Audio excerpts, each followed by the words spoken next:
श्रियकान्ताय कल्याणनिधये निधयेऽर्तिनाम् श्रीवेङ्कटनिवासाय श्रीनिवासाय मङ्गलम् लक्ष्मी सविभ्रमालोकसुभ्रूविभ्रमचक्षुषे चक्षुषे सर्वलोकानां वेङ्कटेशाय मङ्गलम् श्रीवेङ्कटाद्रिशृङ्गाग्रमङ्गलाभरणाङ्ग्रये मङ्गलानां निवासाय श्रीनिवासाय मङ्गलम् सर्वावयव सौन्दर्य सम्पदा सर्वचेतसां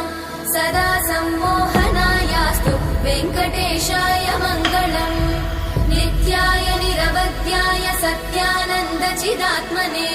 सर्वान्तरात्मने श्रीमद् वेङ्कटेशाय मङ्गलम् स्वतः सर्वविदे सर्वशक्तये सर्वशेषिने